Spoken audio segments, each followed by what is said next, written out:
talk to her. He'd like look down. You got your passport in your hand? I was like, yeah. He's like, do not, just put your foot down and make your way to the airport where these stupid charges don't apply. In a real world that we're in, you are risking your life. Yeah. It's disgustingly oppressive towards women, and it's so vague that it will allow for, it's all encompassing. Like it's a catch-all for women. You're oppressed, there's no way out. And all of these things, like what was put on me, is justified very much so by the guy himself. Information covered up, censorship, corruption. The mainstream media have proven itself to be untrustworthy. I'm here to give a platform for debate, for truth, for open discussion. I'm introducing you to my podcast, Silenced with Tommy Robinson. Who exactly is Tommy Robinson, or Stephen Yaxley-Led? The English Defence League, the EDL. The problem is with Islamic The English far-right Islamophobic activists. Since then, there's been organised protests across the country, London, Manchester, Leeds. People in their thousands are marching for books and streets. There is no such thing in this country as a Muslim. Free Tommy Robinson! Welcome to my latest edition of my podcast, Silenced, where I'm joined with a guest who I believe is brave and courageous and risking their life, which we'll get onto. That is Nuriyah. So Nuriyah, thank you for joining me. Thank you so much for having me. I've seen your, not your go-to, but you're described as ex-Muslim commentator. Mm-hmm. So I'd like to just start, I want to get onto the whole Islam thing, your upbringing in Islam, but find out more about you first, if that's all right. Yeah, sure. So I'm third generation British. I was a third generation British Muslim. So I was born and brought up in London, left here when I was 9, but I was brought up in a kind of conservative to liberal, I guess, Sunni Muslim household. Okay. So yeah, I did primary schooling here, did religious education at RE as part of that. Was very much like loving Islam, repping it to the school and things like that. And yeah, my granddad was an imam of the local mosque as well. So he held the key. Okay. And he would open the mosque for the earliest morning prayer. And there'd be like Quran recital competitions and all of these things around the mosque that I would be heavily involved in. And I'd go to Quran classes every day as well after school. Again, a lot of indoctrination there. I started to wear the hijab at 9 years old based on what my Quran teacher told me. And why at 9 years old? Why would your Quran teacher why at not 8 and why at 9? There's 9 is a special age for, I guess, a girl in Islam. And it's when things really like start to get serious and kick off. You're meant to take your like conservatism, modesty, all of these things very seriously. And obviously it alludes to, I think anyway, something very basic in the hadith, which is Prophet Muhammad's consummation of his marriage to Aisha, his child bride. So you'd say it was because at that point you were coming from a child to a woman in their view. In their view, yeah, Islamically. In Islam's eyes, Islamically, 8 you're a child. When you get to 9, you're developing into a woman at 9. And that's why you had to wear the hijab. Yeah, if that's an age where alleged prophet can consummate a marriage with somebody, then yeah, the rest of the Muslims should take that age as seriously. And where were your family from? Originally from Pakistan. Whereabouts in Pakistan? Lahore. Lahore, okay. Yeah. Okay, and you're growing up, did you say until 9? Yes. What, and then you went somewhere else? Yeah, so at 9, when I started to wear the hijab and things like that, I did for a while, and then I got interested in sports. So I took the hijab off, and then almost immediately we moved to Saudi Arabia. So we relocated for my father's job at the time. And yeah, so you went to Saudi Arabia at 9. Okay, so you was growing up in London at 9. Was you in a total Islamic school or not? No, I was in a like local primary school. Nothing special, just our local school. Part of just all I would do was participate in RE. But no, the Islamic education was separate after school. Okay. And at 9 years old, your family have moved to Saudi Arabia. How long did you live in Saudi Arabia? Till I was 16. So I grew up, like a large portion of my life I spent in Saudi Arabia, in the holy land of Islam. Yeah, totally. Yeah. I didn't know that. Yeah, no, it was such an eye-opening experience in so many ways. It's shaped who I am in so many ways. Why? What was it like moving from London to Saudi Arabia? Funnily enough, incredible. incredible for a young child. I guess I'm speaking also from a perspective where you go as an expat. So you go as a British expat and you're staying in a compound. This is like, basically, it's a mini America or a mini international, I guess, community within Saudi Arabia. So the rules of Saudi Arabia don't apply Inside in those that walls. compound. Outside of those walls, you have all of, the Wahhabi Saudi Arabia play out in front of you, the call to prayer, the abayas, all of those things. But also, thankfully, because I went to a British international school, it was co-ed. So, gender mixing was normal. We had discos, but again, it was like being in school in England. But why I say it opened my eyes a lot was because, again, how embedded like Islam was in Saudi. Obviously, they follow the Wahhabi Islam. And at the time that I was there, now this has been watered down a lot, but when I was there, they had the Mutawa, which is the Islamic police, the religious police, and they would enforce Sharia in daily life. So if my mom was at the supermarket shopping and she was there with her like 2 English friends, they didn't have their head covered. And the Mutawa would come and say to them, you're in our country, you need to cover your head. And they even rebuked him like once and said, we don't believe in Islam and we're not Muslim. And he said, it doesn't matter, you're in Saudi Arabia, our rules apply. And then they had to, my mom told me, they both put on their headscarf and complied. So that was the big thing as well. They would stop men who weren't like stopping their cars on the side of the road to go and pray at prayer time. These little things of these like encroaching onto, daily life. My dad and my brother would go for Friday prayer, and there would be announcements for beheadings and amputations after the prayer every Friday. And Riyadh, because we lived in Jeddah, which is still a bit more of a liberal-ish city, if you can call it that. Yep. But Riyadh is intense. So they had this whole square, which is called Chop Chop Square, which is renowned for... Chop Chop Square. Yeah, literally, that's what the expats called it. Chop Chop Square. How religious were your mum? Was your mum and dad? So, because if your granddad's obviously super religious, if he's an imam at a mosque in London. You moved away with your mum and dad, was there a bit more freedom through your mum and dad, or are they strict?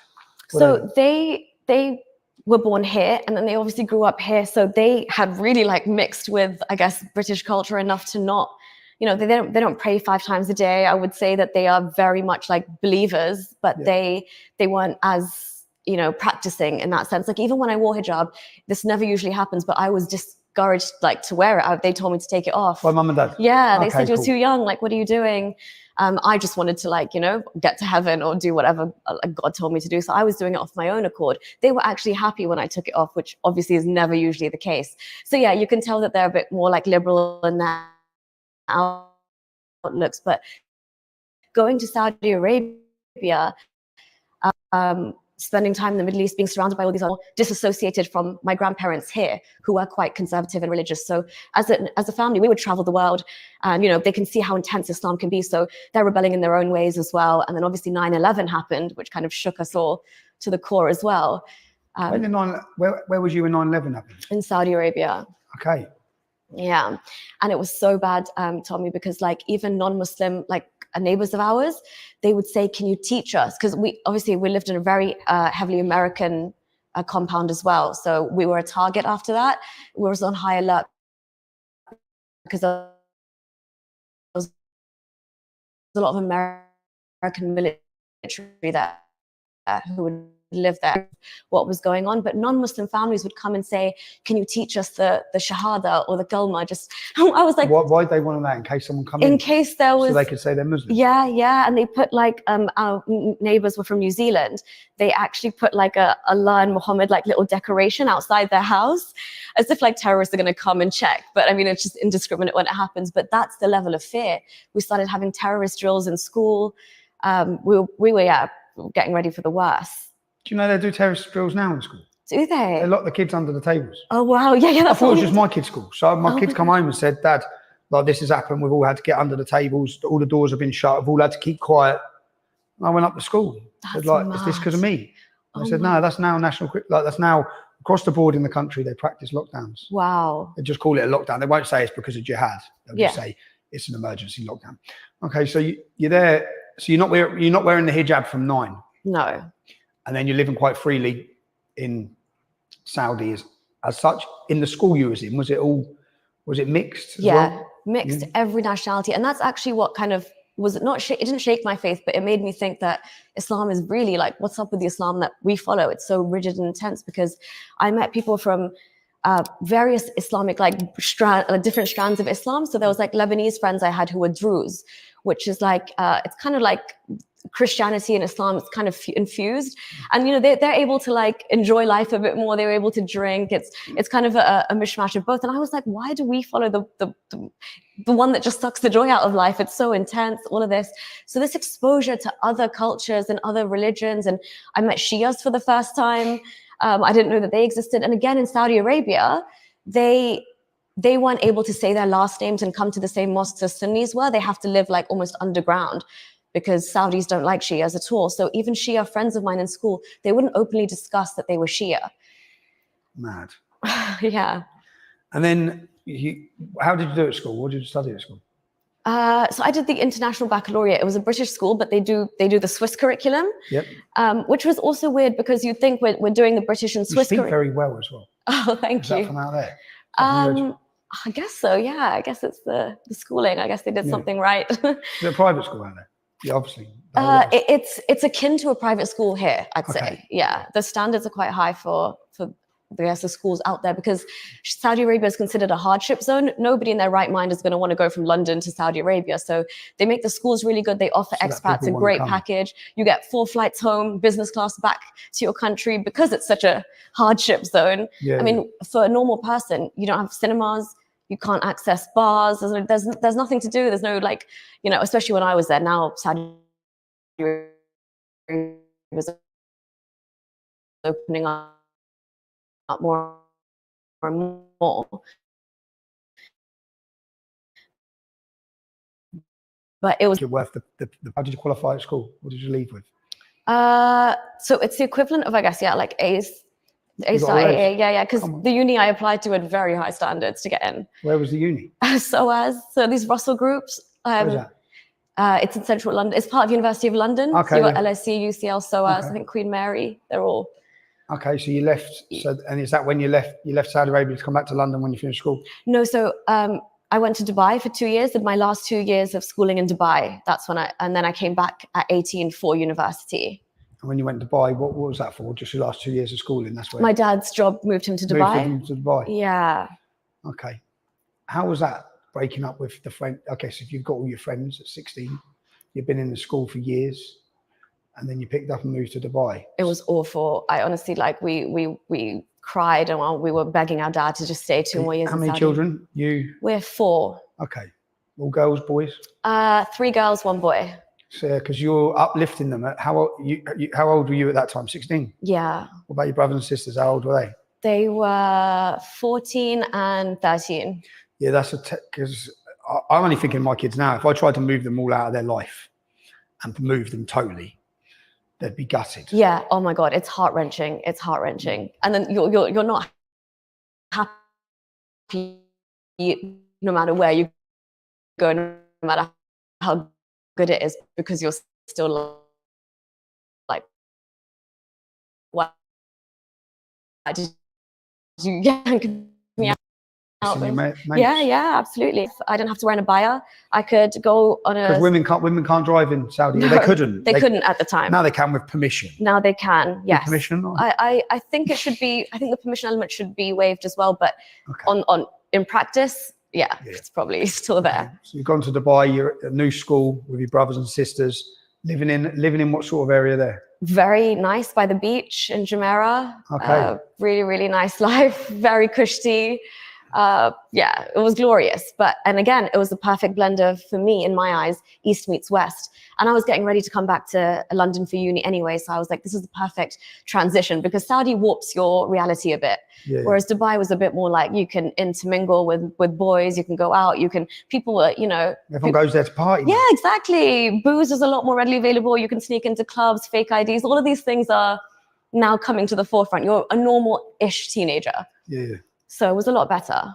And then you stayed there for 2 years, left school and applied for uni in London. Yes. Come to live with, when you come back to London, who'd you come to live with? I tried to live at home with my grandparents. I was just thinking this. Mm-hmm. It was... Especially you must have been, from the girl you would have been if you stayed in that school in London, wearing the hijab at 9, with the influence of your granddad and the mosque, to the girl you probably then become, even though you've been in Saudi and then Dubai, with a bit of freedom.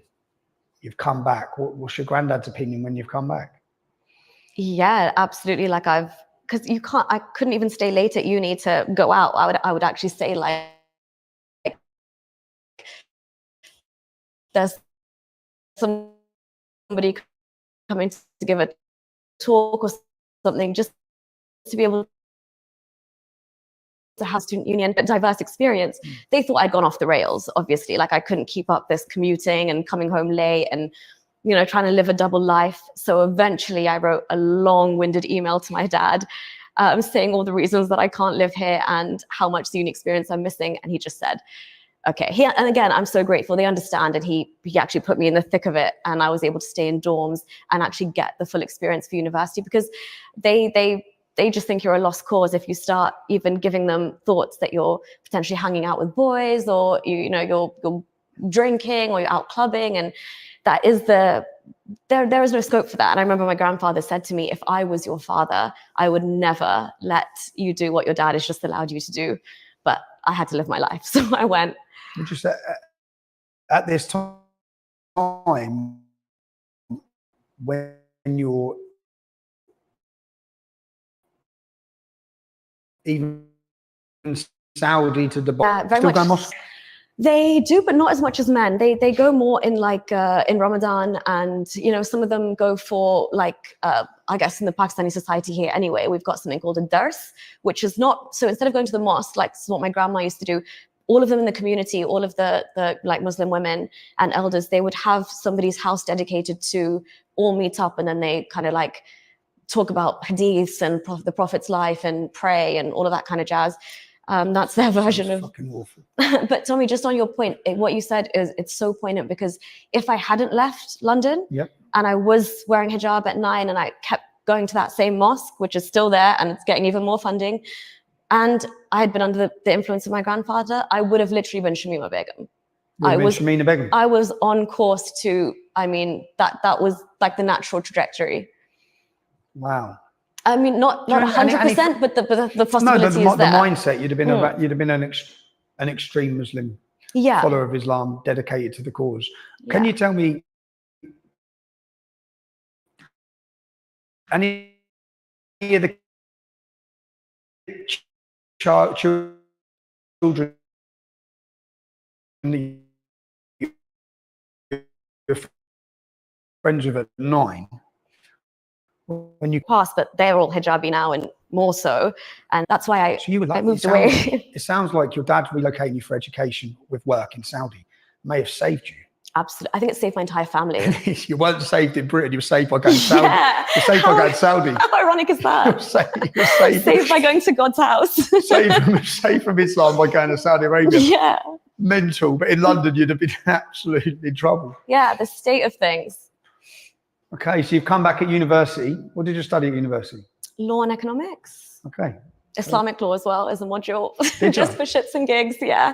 No, because I actually cared for it, and my plan was to go back to the Middle East once I'd graduated. That's how much I didn't like London or living here. Life was so hard compared to in Dubai, when you've got, like, I'm sorry, it's an easier life. The sun shines. There's, everything's open 24/7. It's not like here. Yeah. And they still have that lifestyle where you can, you have drivers, you've got maids, you've got all of that. It's not frowned upon there. So this is why so many people go, right? Go in, yeah, work hard, play hard. And there's no crime. There's no what, sorry? There's no crime. There is petty crime. Compared to London?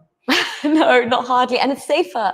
I can walk back on the streets in Dubai at like 3 a.m. and I wouldn't be as scared as I would be here. So there are those little holes. See, when you've come out of university, what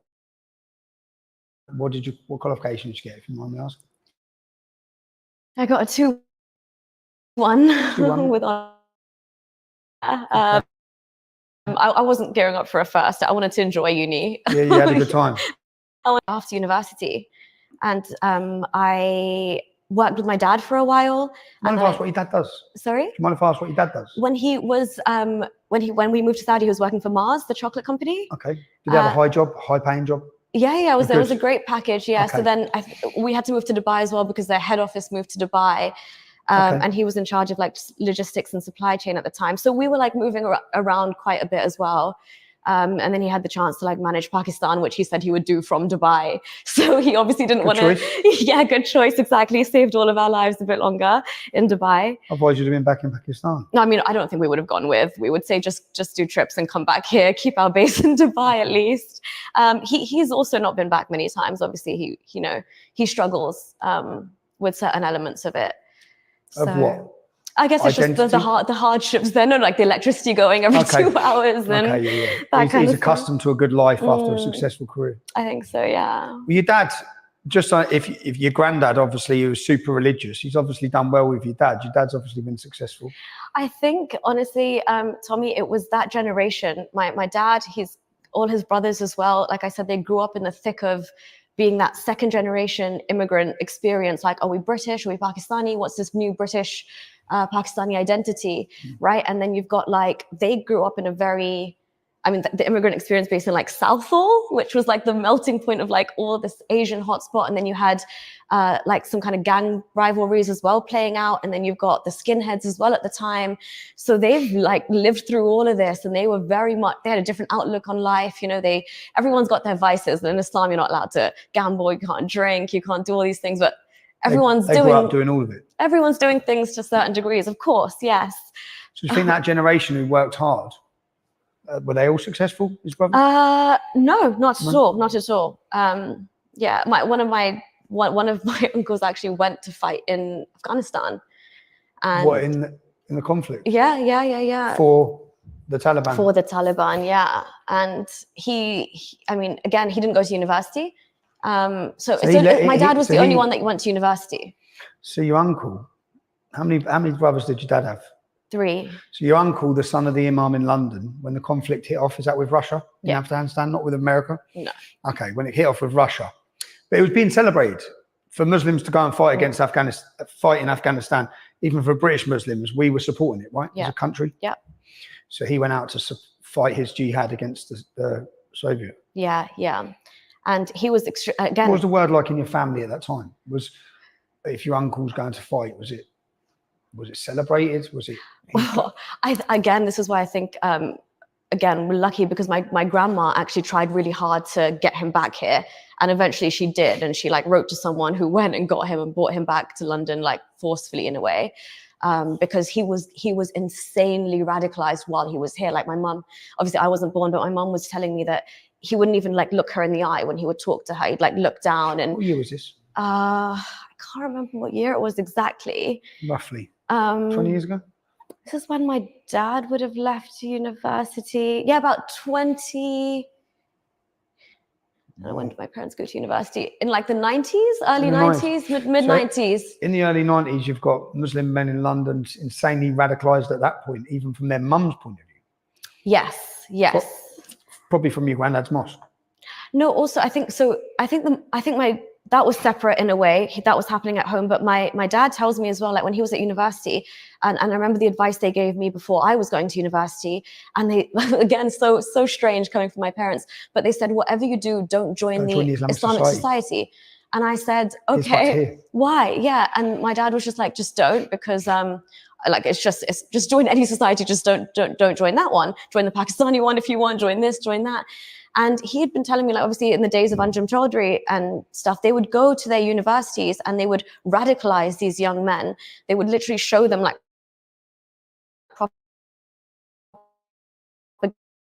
propaganda, like videos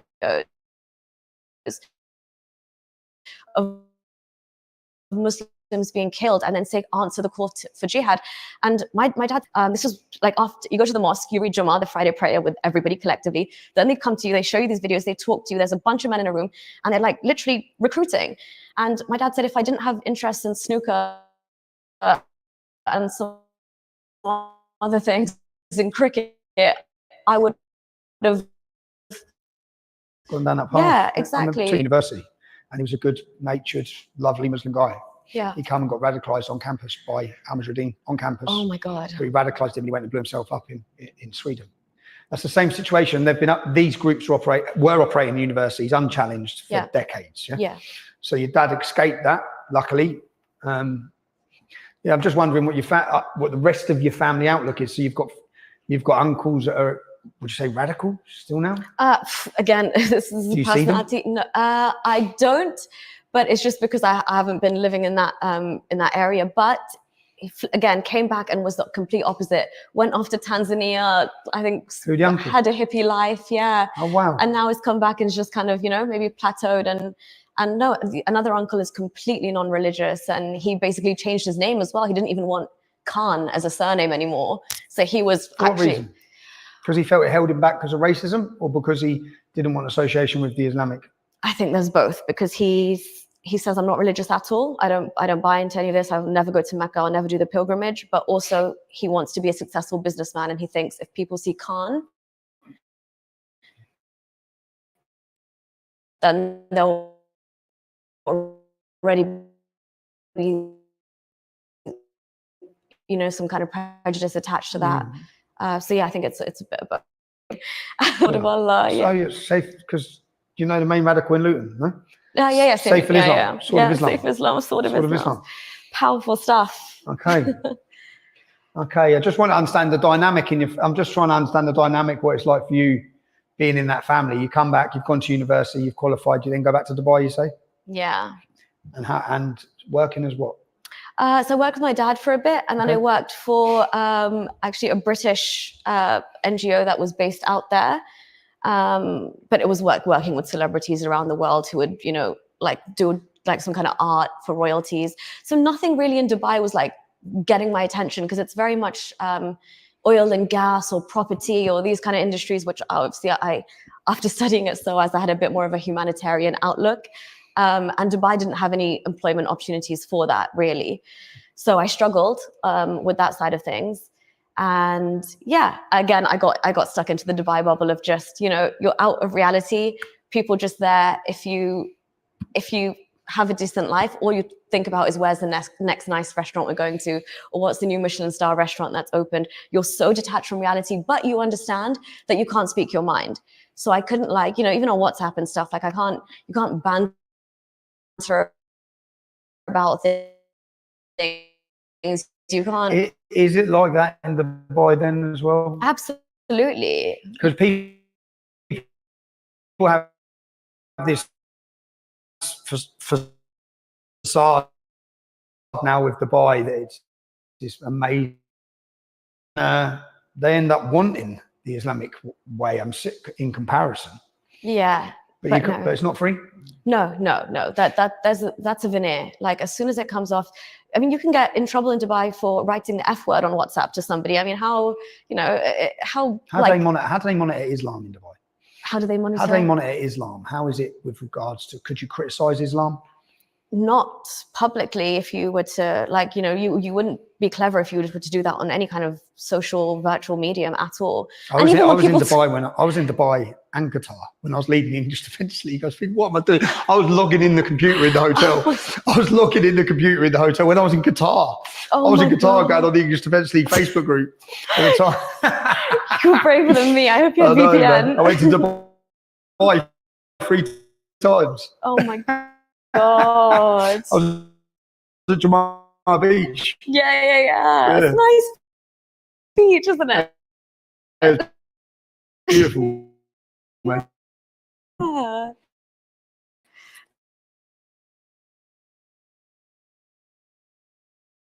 So I was traveling a lot, and then obviously my parents again were moving to Malaysia. So With work again. Yeah. Brother and sister have to go there and all. Were any of them young enough to get dragged along? My brother and sister were at uni, but the little one had to go with. Yeah. Oh, so yeah. I know. She's like, every time they say, "Oh, we need to talk," she's like, "Don't. I know what it is. Man. Where are we going now?" But I mean, again, it shaped her amazingly, because I can actually she can go and kind of adapt to any culture and any people. Yeah, and she's free. She's free. Yeah.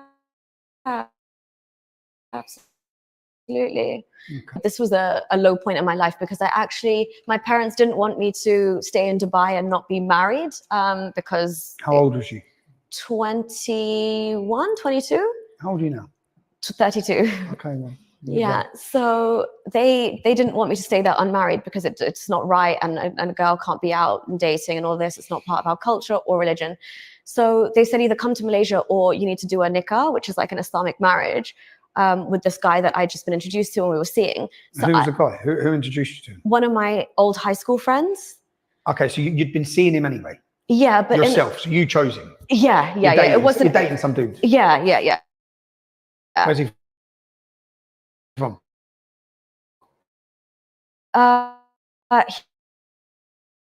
He was originally from Pakistan, but he was back to Dubai or whatever. I can still travel.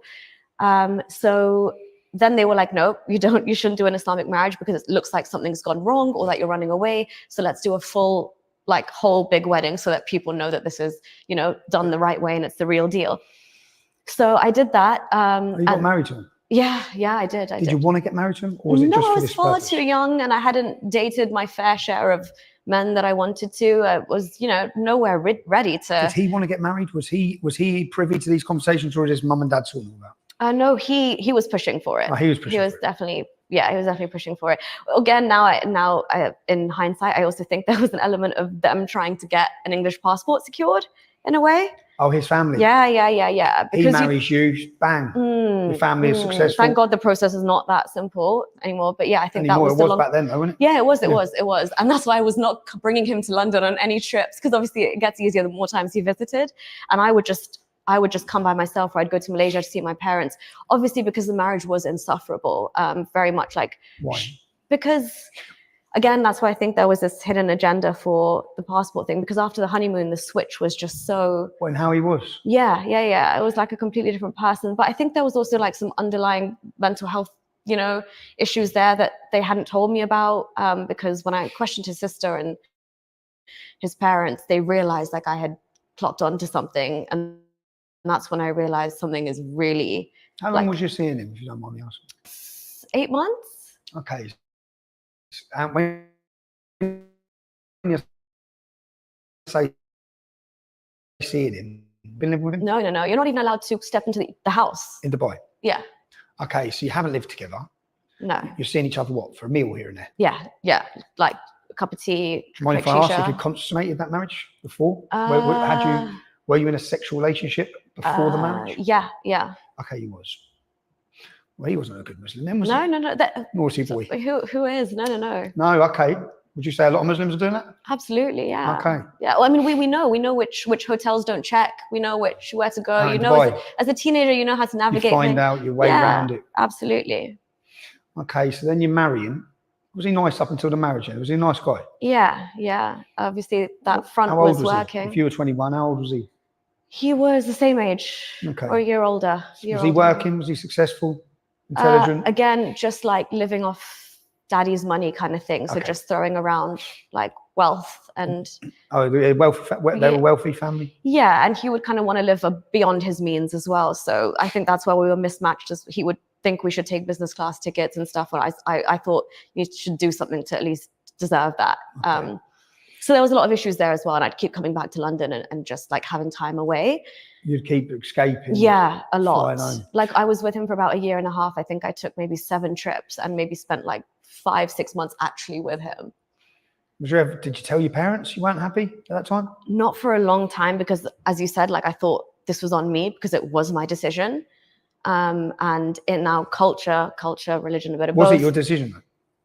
I mean, no, that's what I think now. Exactly. I mean, it's ridiculous that I had to do that. At the time, as a Muslim girl, you're thinking, I've married him, it's my decision, I made this decision. And you're told you can't do whatever you want as a woman, but do it once you're married and do it from your husband's house and do it under you. Like, you can't do anything before that. If you want your freedom, if you want to travel, you have to do it. Once you're married? Yes. But that's the wrong way round. Absolutely. You're meant to do everything else, and when you get married, stay home. Exactly. Your husband travels. Okay, so you're flying back to England. How does it work as a young Muslim lady in that situation? And actually, I want to know, when you say he turned, what was he like? Getting very like. So I didn't really, I'd never had any understanding of what emotional abuse and things like that were. Yeah. But he was starting to like take on very creepy behavior that I just would think to myself, this isn't normal. Like, taking on certain personalities of like, we were watching House of Cards and or like a show, he would take on, I was watching Mad Men at one point, he would start acting like the main character of that show, Don Draper. And when we go out to eat, he would order a drink in the way that Don Draper would order the drink. And I was like, what is wrong with this man? Sounds pretty funny. I know. Maybe he was just having a bit of banter. No. But then Tommy once, when I was literally asleep and he was watching the OJ trial and he like hovered over my bed with some whiskey and he's like, this is a great like documentary, you should watch this. And then he put the glove on. I was like, I literally was like one code away from telling my friend to like get me out of here because you felt intimidated. So I know we can laugh, but it sounds quite funny. But in hindsight, for you, was it an intimidating behaviour?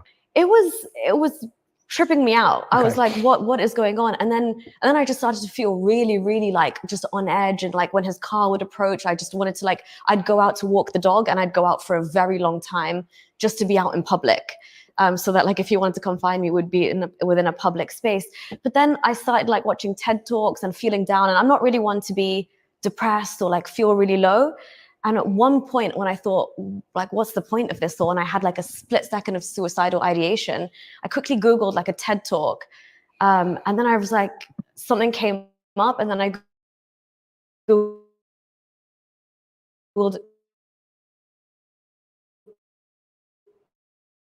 like types of abuse. And I realized there's emotional abuse, psychological abuse, financial. I had no clue. And then I thought, shit, there was like a checklist. Like, is this is happening to you? And do they take on characters from films? Yeah, they missed out that bit. But like, yeah, personality issues, like this flipping and not remembering what you're saying. Or it got to the point where I had to start recording what he was saying, the kanaya, and make you think you're going crazy. Okay, he's playing games with you. Yeah. So when you have to start recording somebody, things. Okay, and this is when are you practicing at this time still, at this age? When you're married to him, obviously you've had an Islamic marriage, or you've had a big marriage at home? No, pretty liberal. His parents were. Okay. Of all the basic things anyway. I was like him individually going, no, he loved his booze. He loved traveling. The whole shebang. There was nothing really. But like belief wise, I still believed in Allah, in Islam, and all that jazz. I think the decision was more made for me when my dad was coming back on business one day and I hadn't said anything, but there were a couple of people I'd confided in, and my best friend just took the initiative because she called up. I think my dad was weirded out that I wasn't answering his calls because I had planned to leave, but I had to try and get like my money, get my jewelry, get all my possessions that I wanted to take with me because obviously I didn't want him to know that I was leaving. So I planned my escape and I didn't even want to tell. If the level of where you're at is, I need out of here. Yeah. Again, though, I wasn't planning to do it that night. No. So I had a plan in place and I thought I was just going to go and see my dad. But my dad, I got the inkling that something was off. And he's like, Nuriya's not answering my calls. And I think my best friend explained to him what was happening. And he said, tell her to just get her that. And my friend just came pick me up. And yeah, we got out of there. And then obviously my dad was like, why didn't you tell me? Yeah, why didn't you tell me? Shame, culture, honor, guilt.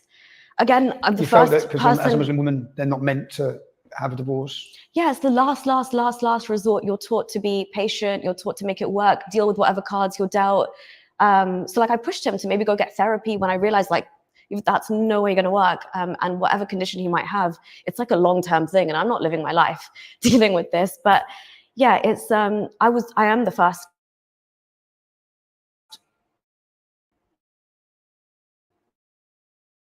woman in my family to get divorced. Even in my immediate family. So there was struggling with me. I showed him all of Europe, and I showed him a lot of the world, and he was on that hype. Okay, so you've got divorced. You've run off, have you? So you've left home and gone where? I just went back to my parents' house in Dubai. Dubai? Yeah, and I got a job, and I actually got a job that I really, really enjoyed. So I was really living a nice life. What was the job doing? It was working for a Swedish startup that connects like international students with universities and makes like the partnerships. So I came to the UK and I toured all the universities. It was awesome. But And involved in the uni life still? Huh? When you was touring, was you still getting involved in the uni life? No. No. Actually, I'd go at really dead times. There wasn't really, there wasn't much. I just thought that sounded like a great tour. Yeah. It would be actually if there was more nights like that. Liverpool, I did. Liverpool was fun. Great city. Yeah, great city. Okay. So then you're doing your new job. Yeah. You're what, 24? Yeah, exactly. Okay. And everyone's like my similar age, and it was like great bunch of colleagues. So again, like living where? Still in Dubai? At my parents, in Dubai. And like again, I think England was playing, the World Cup was on, so we would have nights out watching the football. But he obviously now is like armpits, and we'll figure this like separation out like civilly, amicably, without the courts. And then he started following me. I started finding out my new place of work. He hired someone to watch me at my house. I had to like sneak through the back door. I need to like call Ubers. My life was getting like I felt like I was being watched all the time, and it was getting like unsafe for me to just, be escorted somewhere, like not be escorted somewhere. And then my parents would come and stay with me because my parents were like here in the UK, and he would send things to my house, like really intimidating, weird things, like either like delivery drivers with like really weird notes attached with some food, or like, in Islam, they use black magic, and they kind of like think that because I've left, there's something wrong with me, or that they can use black magic to bring me back. Sometimes I would wake up and there would be like just absolute shit just chucked outside my villa. And like, I would like, some people who would believe it would be like, don't step on it, like walk around it. But I'm like just trying to go to work, and I'm dealing with all of this. And I went to the police in Dubai over and over again. And I said, this is a situation. He's literally watching my room window. He's following me to work. He's sending me flowers and gifts up to my office. Like, again, creating such a scene. And the police officer said, okay, install a camera. The next time he comes and does something, we'll catch it. So I installed cameras, did everything. Again, footage very sketchy, because sometimes I don't know how he would like come from the back and leave something else somewhere else, or he would get someone else to do it. And then I realized the police aren't really doing anything. They don't care. And then I left. So they put a theft charge on me for me wanting to go and collect my belongings. And I was like, why is the police twisting everything this way? And obviously he had like paid them, and he was there every day. Would he need to pay them, or would it just be that he's the man, you're the woman, you're in an Islamic country?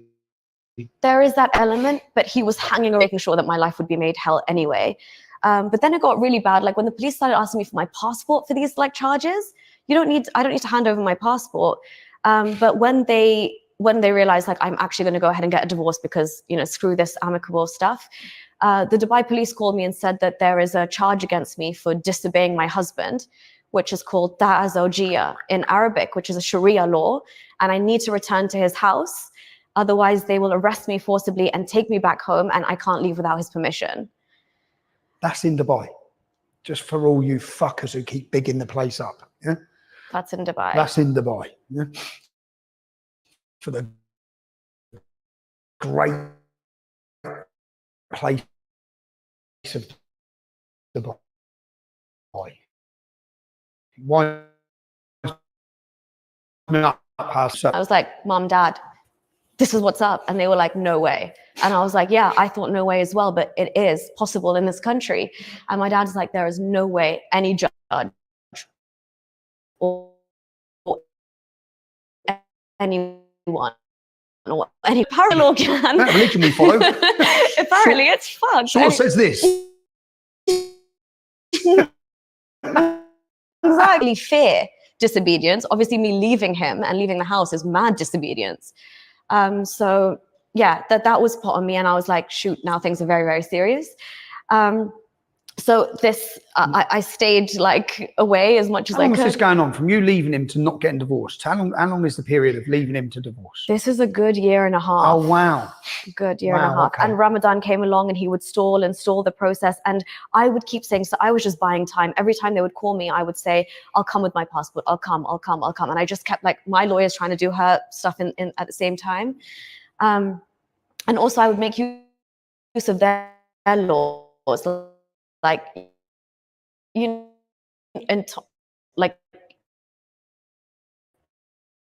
in Dubai to try and get me. And I said, I'm sorry, my dad's not here. And he's my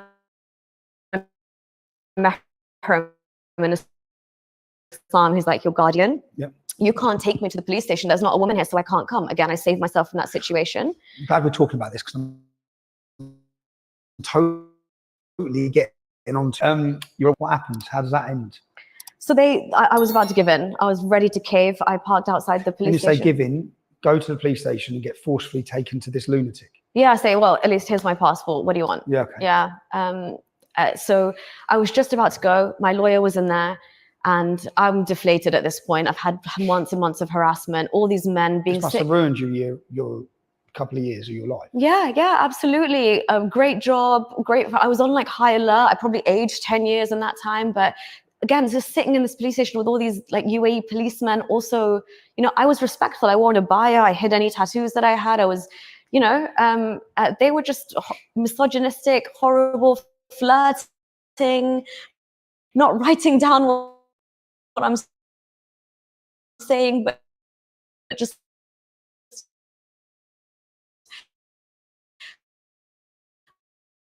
very, very weird. I'm like, what are you saying?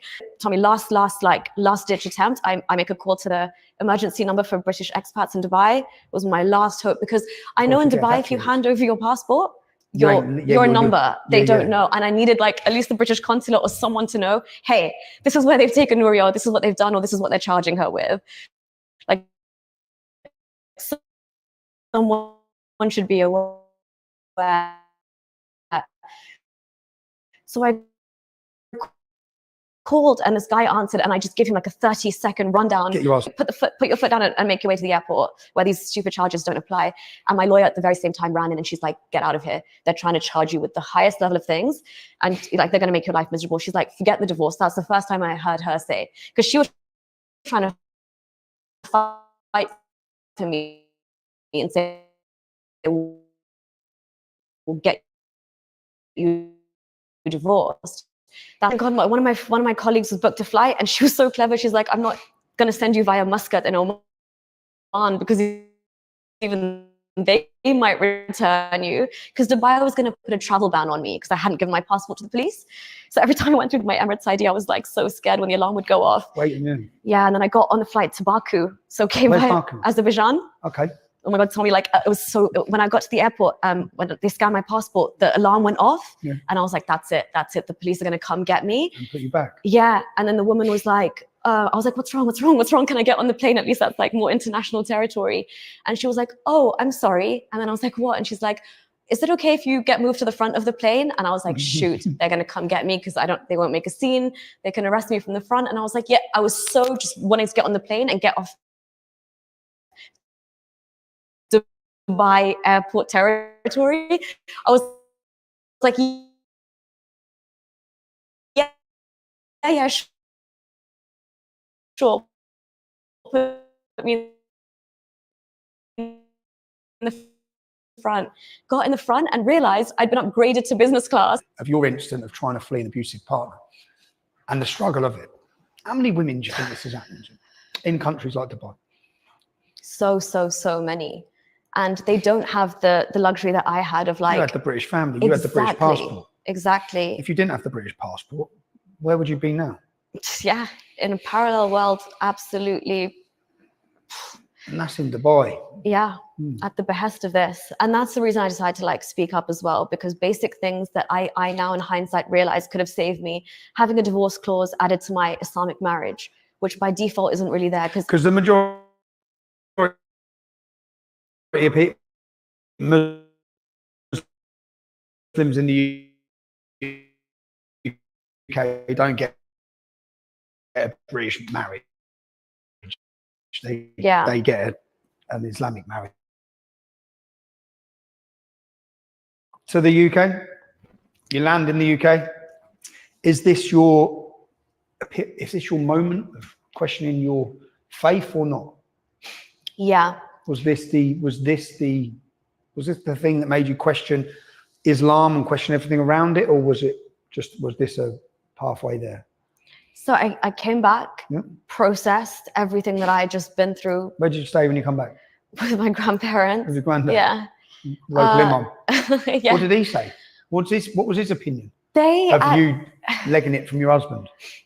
They were, I think my dad had given them a talk to say, listen, she's gone through some stuff. Just whatever you think and whatever, just don't put it on her right now. Just leave her. Dubai. They would see me go leave work and go to court and put an abaya on and come back stressed. They would see me go through this. My manager was like, even when I flew to London, he was like, do what you got to do for your safety. It's not a problem. And they were so flexible, and I really do appreciate. Western company. Yeah, of course. Yeah. Okay. But then I started writing, and I was like trying to understand what had happened to me. And then I thought, how do I tell my story? Like, what's happened? And how can I... How old are you at this point? 25? 20, yeah, to me, because I thought maybe this is just men abusing their power, because I was still a believer deep down. I thought this is just men being, on a power trip. And then obviously, finally, I had access to a free internet. I didn't need to use VPN. I could access Islamic sources. I started thinking, how do I defend Sharia against me? And I thought, if this is God's law, surely it's come from the Quran itself, because I'd studied Islamic law at university. So I knew Sharia was derived from the Quran itself. And so I thought, let me read what, again, I'd studied law, right? So I was like, let me read how they could take that from the Quran and put that law on me. Critical mind. So what's God saying? What the hell is God ordering? And as soon as I read it, I was like, oh, I get it. Even I could do that to me using that verse. Of course, it makes sense. What did you realize then? How the law was there to be manipulated, or how the Islamic law was just oppressive on women? Which was as you're understanding this?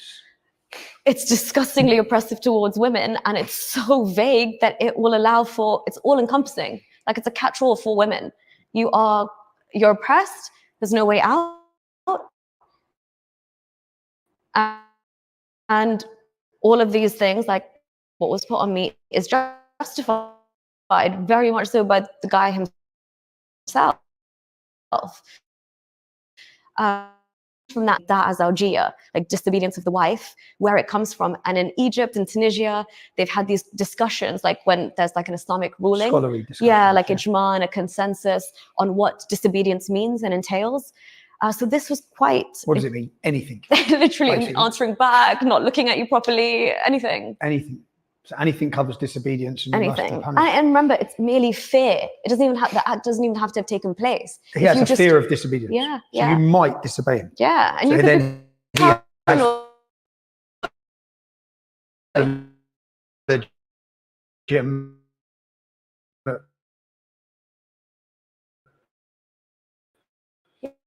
yeah. Oh, he's... How's that? As in, for you, when you be a bit of you've lived 25 years of a lie. That's exactly it. How do you want to accept it? Yeah. Well, so after that, to try and save it, like the last ditch attempts to be like, surely, like there is something that will It will justify. Make this redundant somehow or balance out. Yeah. So I was like, okay, if this is Allah, which is ridiculous, Allah can't mess up. But if this was Allah messing up or giving the room for this to happen in the Quran, surely Muhammad maybe must have come and, you know, just fix this up a little bit to save women or protect women a bit more. And then I went to the Hadith, and I like you were saying, I was flabbergasted. I felt sick. I felt lied to. And I was in my other grandma's house, and in front of me there was a Allah sign and a Muhammad sign. And I just remember like looking up and thinking, this will never, ever, ever be the same. And then automatically you feel like you're in the Truman Show because everyone around you is immersed in this, and you've realized what this could be. So I remember for the first time searching, is Islam the truth on the internet? And then I woke up to this world of like ex-Muslims in North America, Council of Ex-Muslims in Britain, there's people speaking out. But the only time I'd ever heard of somebody leave Islam was at university, outside my Islamic law module, when this guy said to me, I was Muslim, but I left. And he was crazy. I think that was an option. It's not an option. It's not an option, technically, yeah. That's true. It's absolutely not, yeah. How much of us, because look, I'm just thinking of you here personally. You've fled your Dubai, you've left your job, you've left your husband, and here you are now leaving your religion. As a young woman, how alone did you feel? It's quite isolating, like within a family dynamic, especially because when you leave Islam, everything, like a lot crumbles with it, right? So a lot of like your predisposed notions towards like people that Islam tells you to hate, for example, that you naturally didn't really feel hateful, but you held on to some hate because Islam told you to. So all of these things are dropping away, which means your worldview is changing, your moral compass is changing, but everybody around you is still very much, you know, in this bubble, and you feel like a walking zombie amongst them. But thankfully, that's where like Twitter at the time came in very, very handy, because I realized there were people out there saying their piece, and YouTube videos saved my life because I was like, I'm not alone, and I'm not crazy. Because in that moment you think, am I the only one that realized Islam is absolute sham? It's a con. And he's been conning people for 1400 years, but people spend their lives dedicated, they live and die within this con.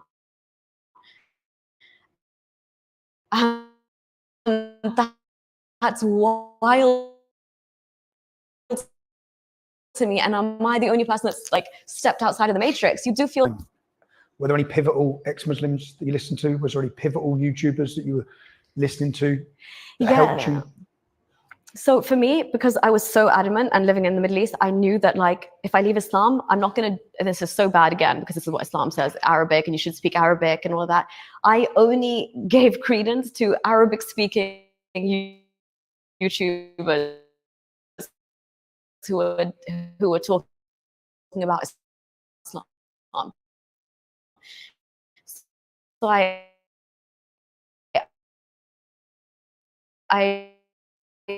listened to Sharif Gabber, who's an Egyptian ex-Muslim. It was enough for me. I don't know why. I just needed that reassurance that an Arabic speaker is also saying what I'm saying. He gets it, yeah. If he gets it, then I'm not crazy. He's not misinterpreting the Quran. Exactly. But then obviously, and then Apostate Prophet, Haris Sultan, all of these people who were like, you know, crucial in being like, I guess some of the most prominent voices out there first to be like, it's okay. And tackling like the strong ones, like tackling the Muhammad hijabs, Ali Dawa, Pakistani Muslims who are insanely fanatical. So I guess there was enough like thankfully, so I don't have to. Okay. My father, I did not plan to tell him. He saw my Twitter, at the time it was called Twitter, he saw my Twitter bio. And I was saying ex-Muslim, Dad's just looked on and saw ex-Muslim. Yeah. What the fuck's happened here? Literally, it was in passing. He just stopped me. I was walking upstairs and he's like, so what, you ex-Muslim now? And I was like, All right, so we're doing this here then. I was like, yeah. And he's like, but why ex-Muslim? And I was like, I need to use that label just if it's for a particular purpose. It serves a purpose right now. And you might not like it, but I must use it. And then why? So did you try and give him an excuse for why you're using it? Or did you just outright say, I've left, it's bullshit?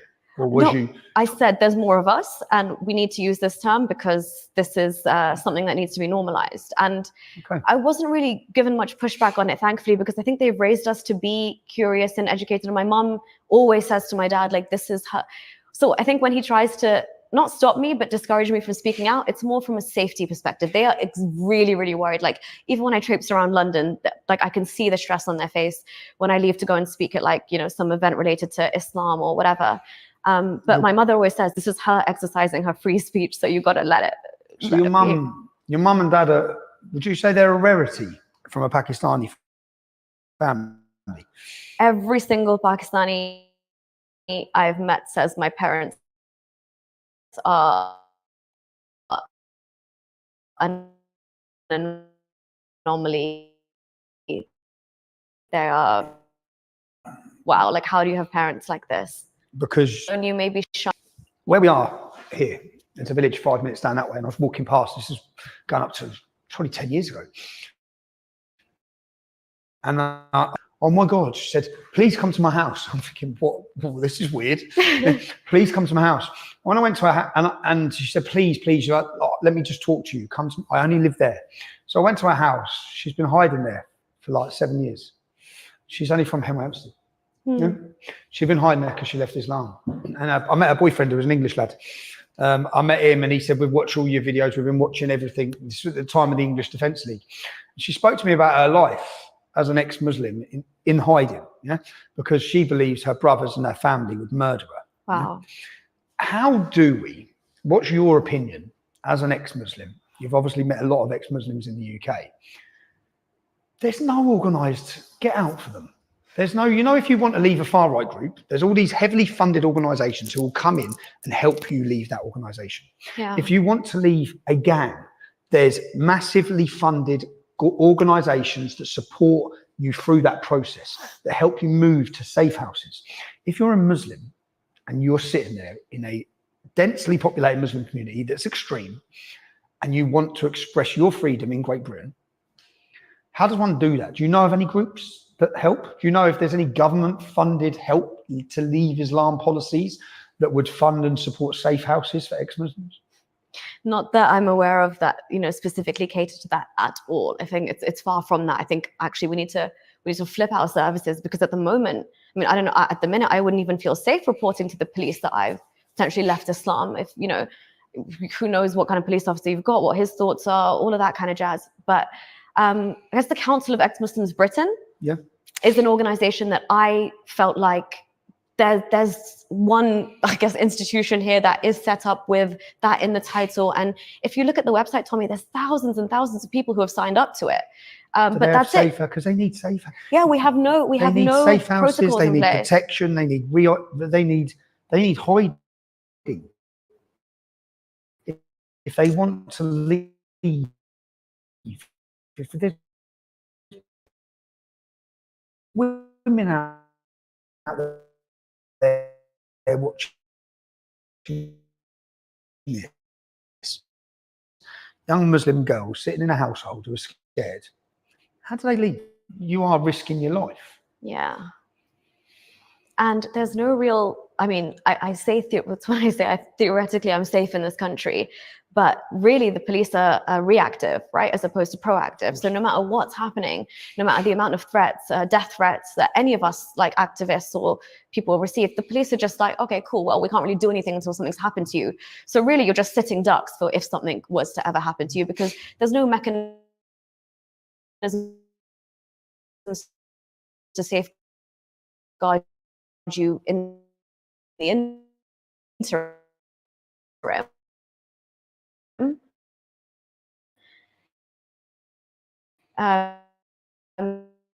It's more of a, and obviously so the ex-Muslim Council, organised effort by ex-Muslim free to. I'm free to because of the isolation from the family, which is a problem Would I want to leave something that would mean my whole family never talk to me again? It'd be devastating. It would break my family. I think you've been quite lucky by the sounds of your mum and dad. Yeah. I still talk to you. Yeah. About your brothers and sisters. Yeah, we get on very, very well. And I think That's my good. leaving as well has obviously affected them. It does have ramifications in a tight-knit family. So yeah, I'd say a couple of them are very much veering towards Leaving as being well. on their way out. Yeah. That's it, go on. You're the domino. Boom, one generation Hit the domino. saved. Yes. Hit that domino. Okay, now that's one thing. I think that as ex-Muslims, there must be, someone has to create some sort of network of safety houses and of funding that helps people in Britain have freedom. Yeah, and I think if the government recognised The this, government should. Yeah. This is a government issue. This Yeah. is a government issue from girls, ladies like yourself. They should be supported, because how many have been killed? I don't know if you read the story yesterday. Just in Sweden. no. Always women. Yeah. There was a girl, I hope you don't mind me naming her, will I name her? But there's a girl who was going out with a Pakistani in Luton, a white girl. She ended up living with him in his house. She used to wear the full niqab, yeah? Beautiful girl as well. She used to wear the full niqab. She ended up getting about 8 years for heroin. They all did. And when Lee Rigby got killed, she contacted me and said, Tom, yeah, we're yaks, yeah, because I've grown up with her. She said, I need to speak out. I need to speak out. I said, okay. And I went to meet her, and she wants to speak out for the Pakistani women. She said, what you don't get, yaks, you see in every house, there's a woman there with no passport. Yeah? So she was telling me the story of Luton. Like, she was his wife. Yeah. My friend, the girl I know, yeah, she's gone on to have a great life now, yeah. But the best thing that happened was getting done for heroin, madly. But she was, he used to batter her in one room and then walk in and beat the Pakistani woman. The difference is the Pakistani woman didn't have a passport, couldn't speak English. Yeah. Yeah. So he told the story. She told me the story of how many women are in these houses in towns like Luton, who are Muslim girls, brought up as Muslim and stuck in this country and stuck in a life of slavery, who there's no help for. Would you, in your knowledge growing up, probably you've been abroad, but are you in any knowledge that there's Muslim women being treated in this way in the UK that don't have a get out for help either, because of the honour, because of the danger? Yeah, absolutely. I actually work in the DV sector. So You work in what? The domestic violence sector. Okay. And the amount of, as you're saying, cases which come in for obviously domestic abuse, but the overlap with the amount of referrals I do to the NRM, the National Referral Mechanism for Modern Slavery, is insane, because some of these women, again, they actually want to bring them from Pakistan itself, because they know that they're not going to be able to get her by here. So some of these women I speak to have been here for 1.5 years, Tommy. They've been sleeping, call us when the perpetrator's out. So they're trying to plan an escape. And just little things like, can you get to the nearest police station? Can you get to your nearest bus stop? You take the 85 bus to here. They don't know how to read the signs or how to, do anything. And some of them are completely, fall through the cracks. It's only the ones that get spotted or seen, or they've got a friend that takes control and calls a number or something that we're able to help them. But yeah, this is happening across the board. What we're talking about here is the women, from your experience in the domestic abuse.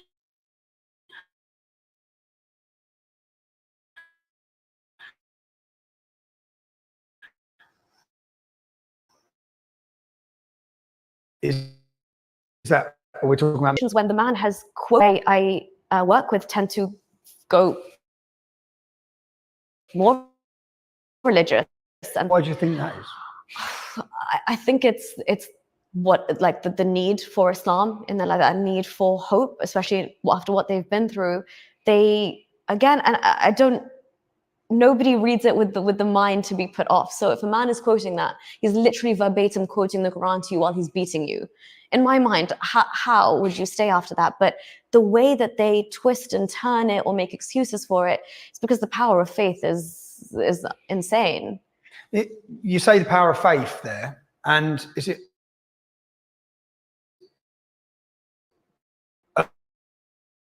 real thing that I take from this is you were 25, 26, you're very educated, you're a smart lady. Sit down, like my mates, two Afghani boys I went to school with. I remember sitting down next to him, and I was in Luton Court, and he sat down. And he goes, "Yaks, I don't think it's as bad as what you say." I said, "You don't think, but what do you know? Like seriously, what do you know?" Yeah, he said, "I don't know anything, Prof. I don't know anything." I said, "But you're willing to defend it." Like, I find it mad. Yeah. So, in your experience, you've got to 26. As I said, you're a very intelligent girl.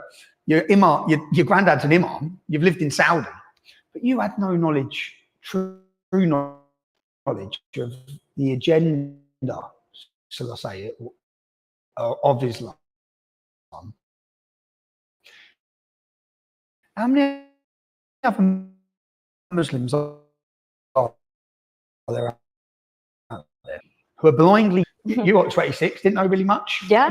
You're from a very strong conservative background. So how many, in your opinion, how many Muslims out there, in your opinion, do you think are just defending this without the knowledge of what it is? So many, Tommy. I would say everyone that probably calls themselves a moderate or liberal, they probably don't, unless you're calling yourself liberal because you consciously decided to, you know, want that term because you don't want to be extreme. Moderates, genuinely, I would say, don't know. Like, I would say my own family don't know, to be honest, the depths of it. As you said, I did not know. You went down the rabbit hole. Yeah, exactly. And I think that's the case for most people. So you do blindly defend it because even Islam TV and stuff that gets broadcast here on Sky, I've been dealing with it during Ramadan, and I can see how they cherry pick hadiths to show Muslims that, like, just nice little things here and there. You never talk about, you know, what Muhammad's done when he's gone into battle or the other, how it was spread. By the sword. How else is it spread?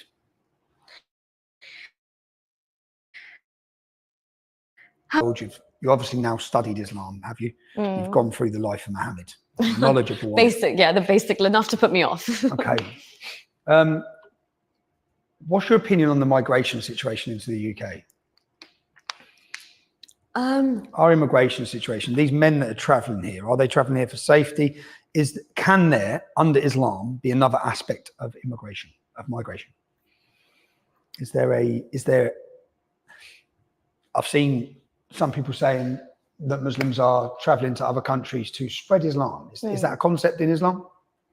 Yeah, so without fear mongering, obviously, you know, jihad takes on so many forms. Jihad is like whether you're trying to work your way up in a system within the country that you're in, whether you're doing immigration jihad, whether you're increasing the birth rates of your population, that's also a form of jihad. And I'm honestly not trying to fearmonger, but this is how the Islamic ideology works, that there's jihad on various fronts. You know, I'm sure you're aware, Tommy, people do jihad, you know, using drugs as well. Chemical jihad. Chemical jihad, economic jihad. I spoke about this 2004, man. A Luton gang called the Gambinos who were pumping heroin to destruction of the non-Muslims. Yeah. That's chemical jihad. Exactly. Yeah, I'm aware of it. I just want these people who are listening to you, who, with your knowledge of and your life experience, because can immigration be jihad? So the reason I say it could is because in the context of Islam, it's Islam versus the non-Islamic world, always, until you have a caliphate or, Can you explain that to people? So House of War, House of God, you're talking about? Yes. Just explain, what is the House of War? What's the House of God? What are the words for it? So Dar al-Islam is the House of Islam. Dar al-Harb is the House of War. Those two are in perpetual, war, loggerheads with each other, because Islam is an ideology which aims for the complete, unification of a Muslim ummah under a caliphate. And the West, the UK, America, Israel, any non-Islamic country is obviously against that happening. So there's levels of how you would try and make that a possibility and make that a reality. And obviously Islam and jihad is one of the most like fundamental aspects of spreading Islam. And then you break it down onto a societal level. Is this personal jihad? Is it something you're doing in your personal life? Is it economic jihad? Is it jihad via migration? Is it jihad by birth rates? All of these factors come into play, and you see that with like the Dawa gangs here, and even like some of the Islamic commentators. They're not, even if they're speaking, if you read between the lines, they're not accepting the law of the land here. They happily say, like shame on the British police, shame on this, shame on that. They're not hiding the fact that Islam should dominate, their way of life should dominate, and be. No, they're very open. Yeah, exactly. How aren't our politicians listening to them?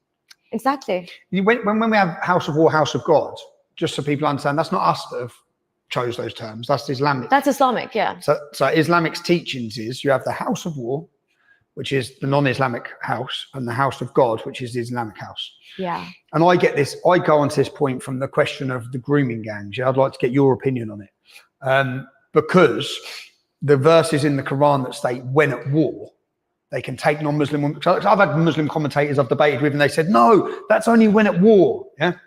Well, if you've got the House of War and House of God, yeah, and we're in the House of War, you are at war. And all a Muslim has to do to justify it amongst the community and family is we're at war. This is a non-Muslim country. We do what we want.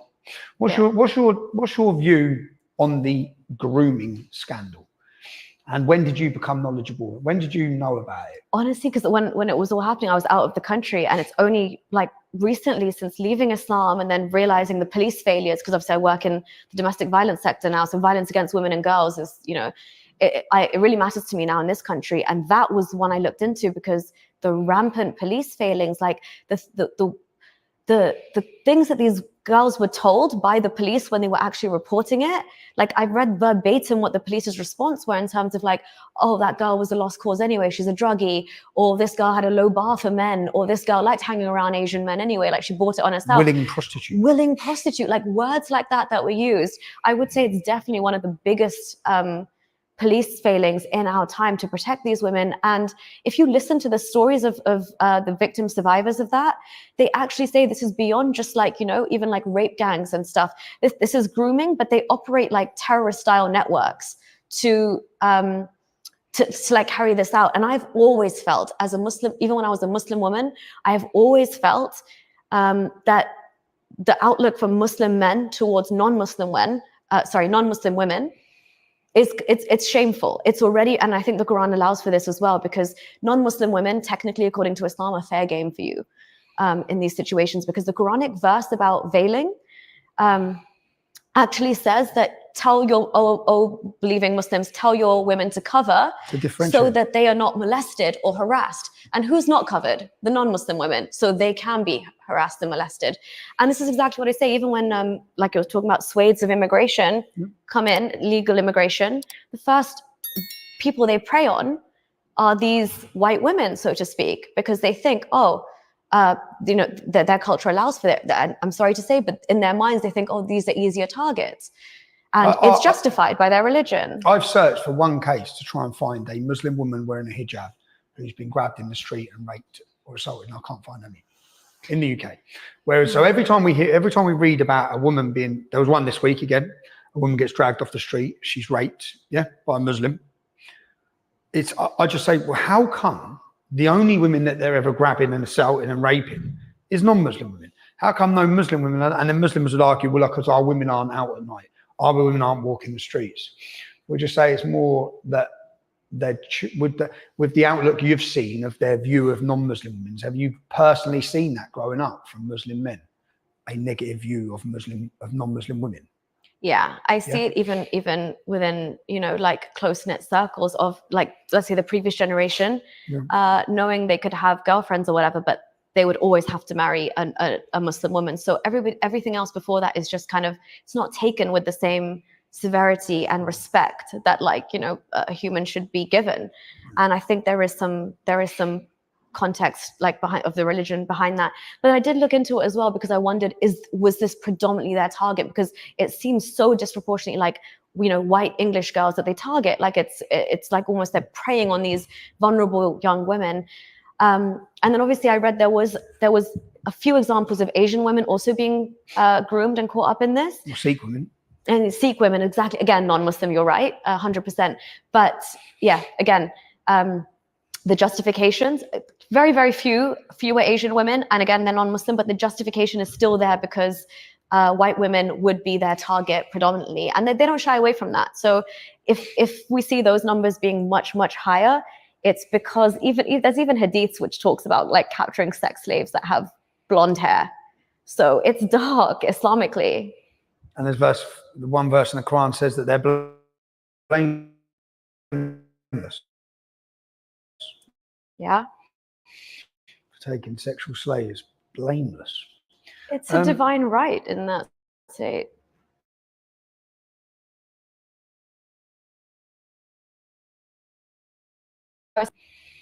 How's life changed? It's amazing mentally, like the emancipation. I would not change that for the world. I'm so glad. Like I know people leave Islam in their 40s and 50s. I wish I'd left it sooner, but I'm like, okay, 26 is not too bad. I've still got a lot of life ahead of me where I'm not, you know, bound by this rigid ideology and all of the bigotry and the hate and everything that comes with it. But yeah, it impacts your life. It impacts it speaking out. It impacts your relationships. As I was saying to you before, like even being in the UK, I've had to change my way of life a lot. I keep my name off certain things. Like you're careful of the areas you go and spend time in. You're careful of the people you hang out with. You have to take a lot of precautions, which in this day and age, it's sad that you still have to.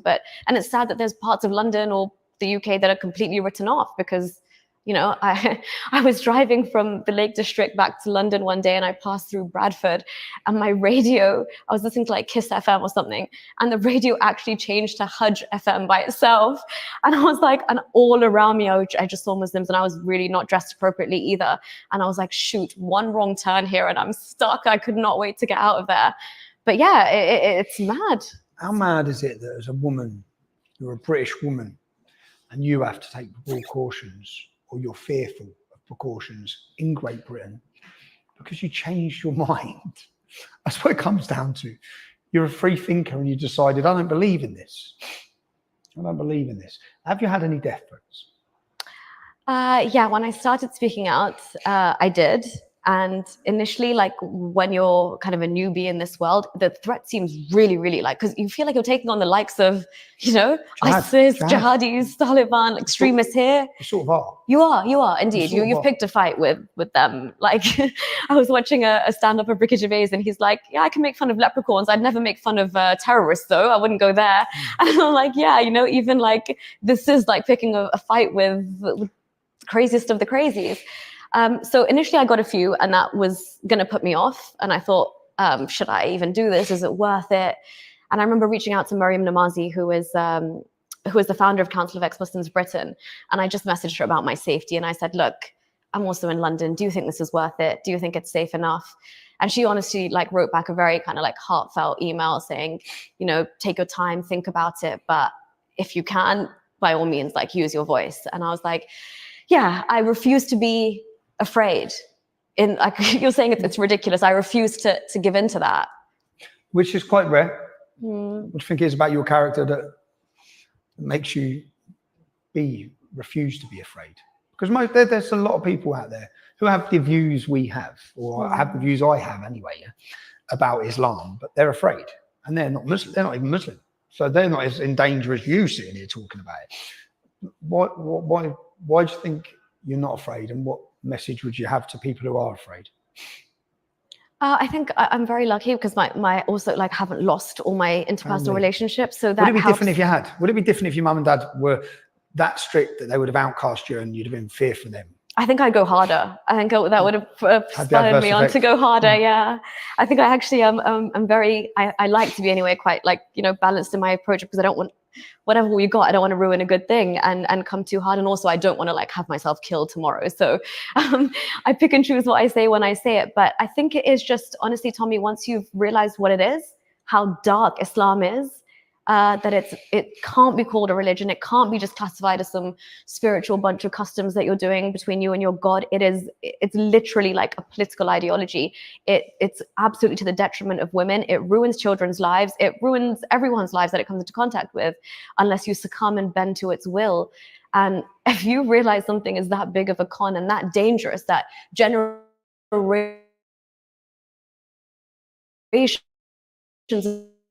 of my family and people around me have spent their lives and died saying leaving Islam, they are in charge of the next generation. If they're having children, they'll raise them free of this Islamic mindset. And I think that's reason enough for me to speak and take this risk. I think if it wasn't punishable by death, there wouldn't be in Islam. So if it wasn't punishable by death to leave, it would never have still be here. It would be so minute, we'd probably not have to worry about it. It wouldn't be a problem. Yeah, we'd be like, all right, you do your thing there. But so many people that fear, they've used the fear so well. Yeah.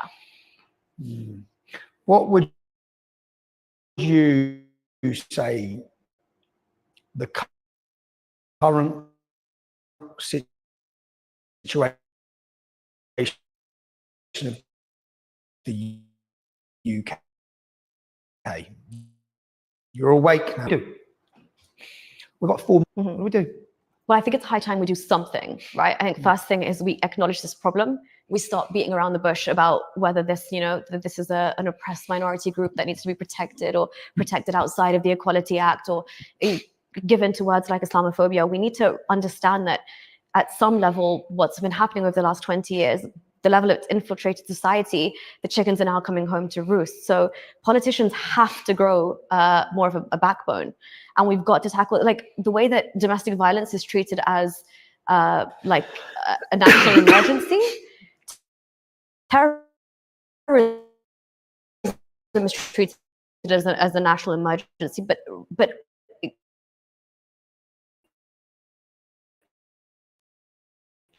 like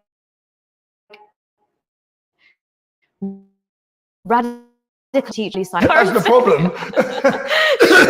I'm in their programs. Yeah, they tried to do it at my daughter's school. Oh my God. Yeah, they rang up and said, look, we need to talk to you because in class this week, there's going to be a class and sort of a subject of it. Oh my days. I said, what are you talking about? And I know what you're going to say. Yeah. I mean, it's not true.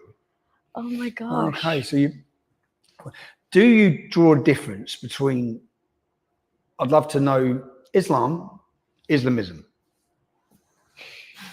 Okay, this is a bit of a gray area for some people, but for me, it's pretty simple. I don't draw a distinction. I think if you're a good Muslim, your Islam should be Islamism. You're an Islamist. You're an Islamist. Muhammad was an Islamist. Yeah, absolutely. I have this. This is my problem for me.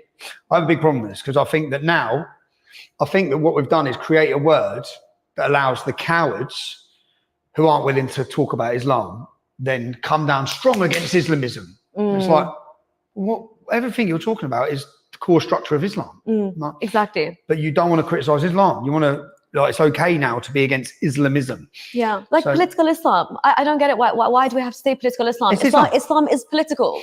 It's yeah, absolutely. Okay. Because so many people are going down that, or have gone down that line.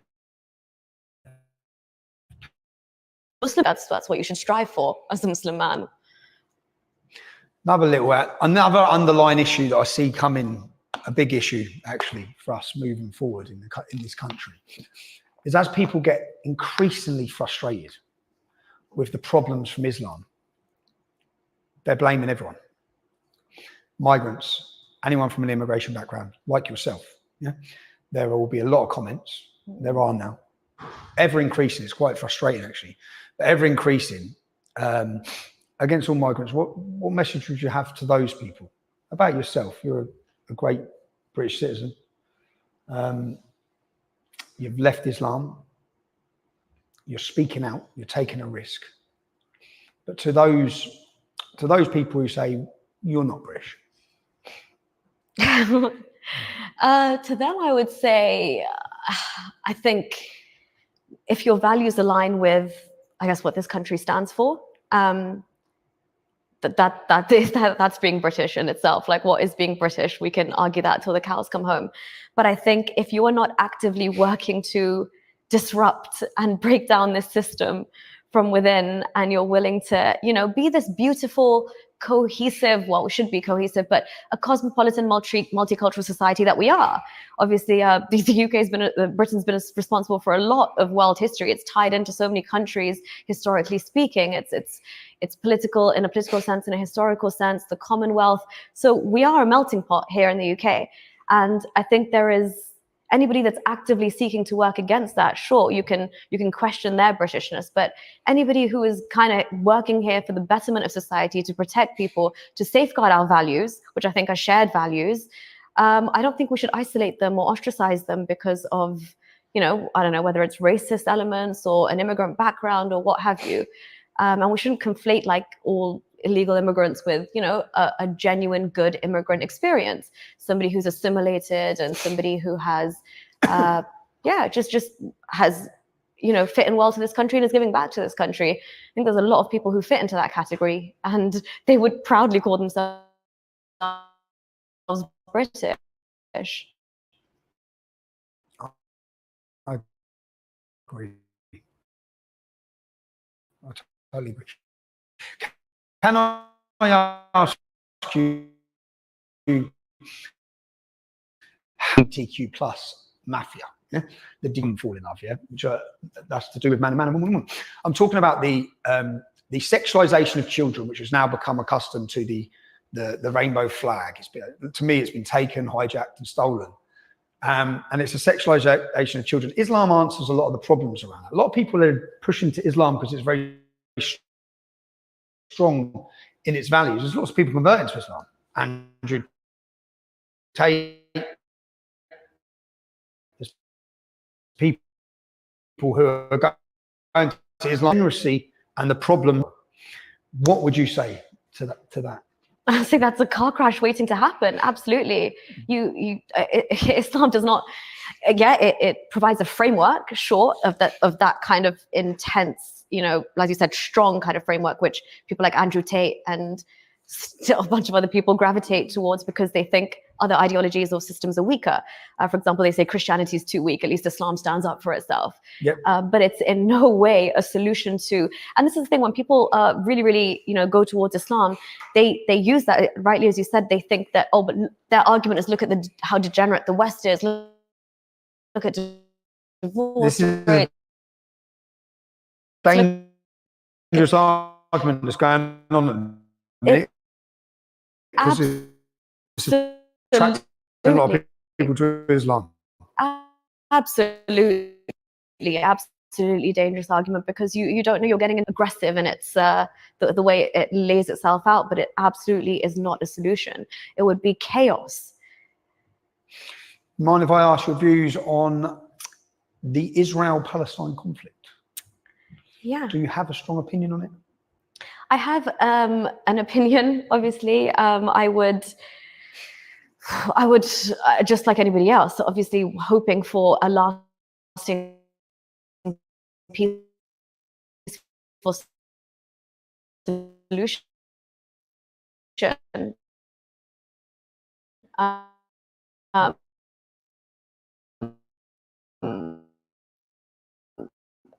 But again, leaving Islam in what the Muslims were doing, and that's what Saudi Arabia's position was, and that's what things a bit more, and undoing all the anti-Semitism that I naturally just had in me. I bought into so many conspiracies, and I feel so bad for even like ever having thought this, but all the conspiracies that you hear, the most far-fetched things about Jews, a lot of Muslim families hold those to be true. They control the media, they control the banks, that they're responsible for everything that's gone wrong. Again, even the popular picturizations we see of them physically, even Muslims really, really have a negative outlook on them. And again, this is completely from religion. So I can't detach. Religion or land, which you say has to do, so that there, your view, the view you brought up with of Jews, was that to do with religion or land? Religion. So I think in this conflict, for me, it's very toxic because there's religion and land at play, and it's from both sides. So yeah, but again, for me, having top like UK imams as well, not outrightly condemn October 7th, just reinforced it like, wow, you know, the anti-Semitism is so strong that you can't call sheer blatant terrorism and sexual violence against women what it is, and they're finding ways to justify it. Yeah, justify it. Sugarcoat it. Absolutely. So yeah, I definitely do now take a more holistic approach, and I think Israel definitely has a right to defend itself. Obviously, in the best way possible to minimize casualties and, you know, safeguard innocent lives in Gaza. But Hamas is Hamas, and you read their charter, it's straight out of the Islamic textbook. Jews shouldn't exist. Israel shouldn't exist. We don't want peace until it's all, you know, all ours. Until they're all dead. Yeah. What about politically in the UK? Do you see there being a political solution to the problems we face?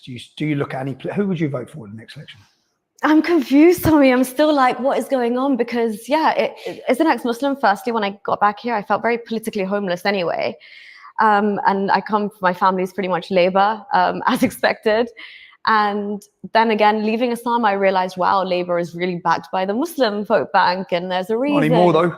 No anymore, exactly. Not after bloody Gaza. Exactly. They're all rebelling, and do you see how George Galloway jumped in to fill that void? And now that Muslim lad in Birmingham standing as the mayor, and they're setting up their own parties, and Labour, who have hugged and kissed them for the last 20 years, is realising, oh shit. Yes, they're about to lose the Muslim vote. Mm-hmm. Yeah, sorry, I shouldn't have interrupted you then. Who will you be voting for? Who would you vote for? So for me, again, I'm pretty much undecided at this point. I'm gonna deliberate, but I can see that, you know, issues that people have with the Tories as well. I can see how the reform is coming in to fill that void again, and you know, they actually, from what I've seen so far, at least acknowledge and aren't afraid to vocalize a problem with Islam or migration, things like that, in a more, you know, out there approach. So yeah, we shall see. It's a big one coming up, but even like local elections and, you know, Sadiq Khan, Hamza Yusuf, all these people in power, which I deem to be soft Islamists of a kind, you've got to work to... God, Lee Anderson lost his job over that comment. You're right. Yeah, you're right. No, but London has changed under his watch, and it's fucked. It's absolutely, and there's no denying that. It's destroyed it. Absolutely. But he's smashing it in the polls. Yes. This should not be a message to the whole of Great Britain. You need to cotton on, because once one of them are in, you ain't getting them out. Yeah. Once the demographic shifts that much, it doesn't matter what they do. Yeah. They'll use democracy to end democracy. Exactly. The longer he stays in power, the more London will go to the dogs. He ain't getting out of power. He doesn't care either. He doesn't. Is there any political figure that you see or have seen in the UK that you think? To so many people, but I actually used to really not like Nigel Farage at all. Okay. And then he was humanized for me a lot more when I saw him on I'm a Celeb, Get Me Out of Here. And then I do like, when it comes to his viewpoints on honestly tackling the migration crisis and things like that, I think he's got a strong mind in terms of putting those things into practice. I think with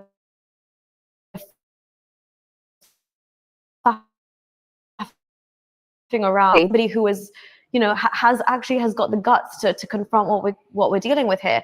I think even with you know, Sajid Jawed, the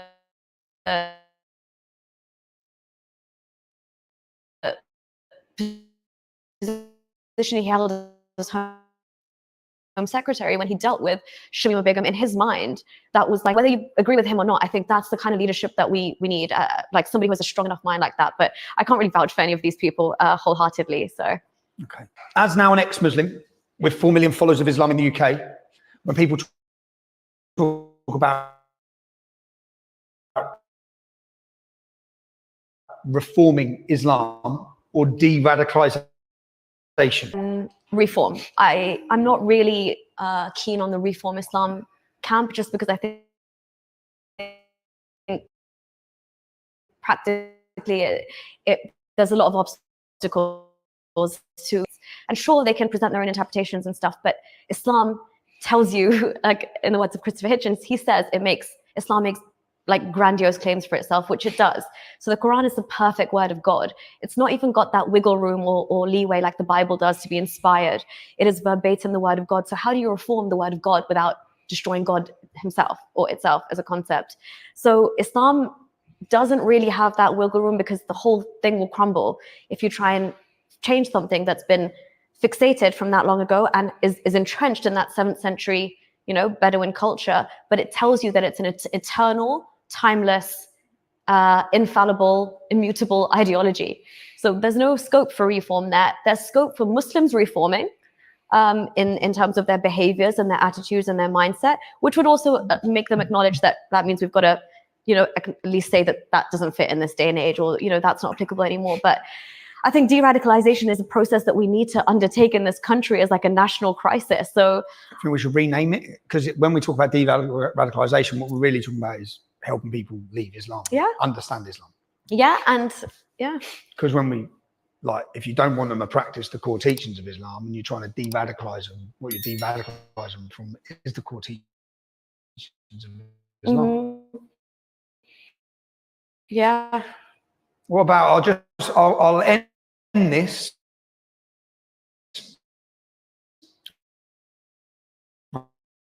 The fascinating. I try and talk about these issues, and because of my history, because I've had to run an organization, because I walk a certain way and talk a certain way, people don't want to accept what I'm saying. What would you say to them about the dangers from not? Because I believe the headlines about you for the longest time, and but that was like when I was younger.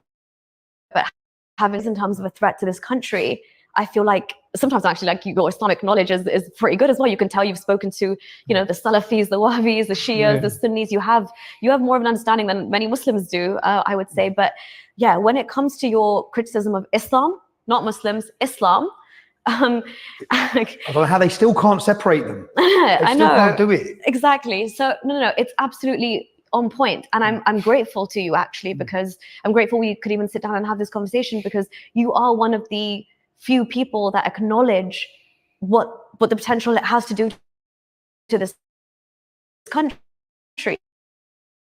And I think we're already past that threshold. Like, we need to start pushing back now,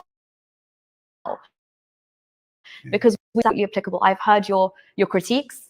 I've heard you listen to the apologist arguments as well, and challenge them back. And I would say, as somebody who's grown up in the faith, been surrounded by it, lived in Saudi, left it, there's nothing about Islam that you're saying that is blown out of proportion. It is that much of a fundamental threat to our society, and it is that much of a dark, twisted ideology that you need to counter it constantly. Strong finish, girl. Strong finish.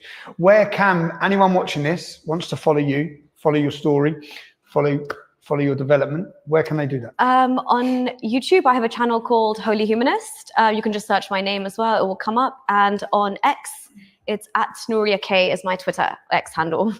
Cool. Well, I've had a fascinating chat. I think we're at nearly 2 hours. I could probably just carry on talking about Islam and going down on all the aspects, but thank you. Thank you so much for having me. It was great talking. No, cheers. And thank you for what you do against Islam. Yeah, thank you. Thank you. If you've watched this, if you've liked it, share it. We're still censored.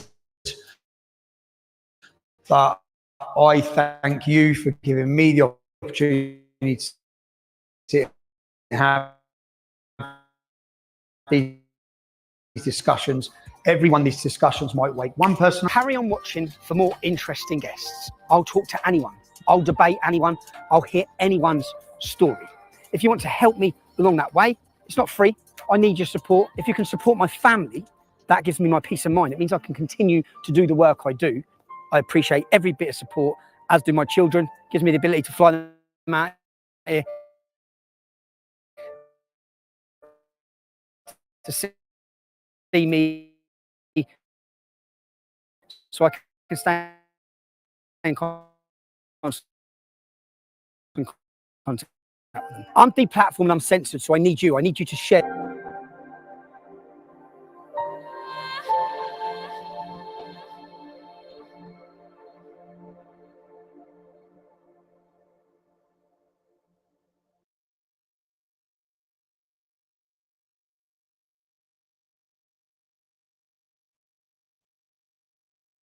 What is grounding? Why does it do anything?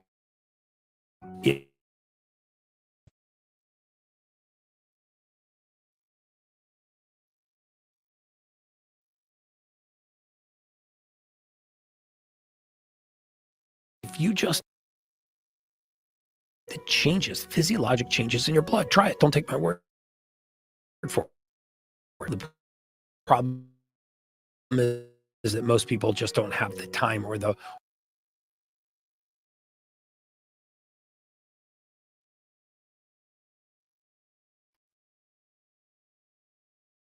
your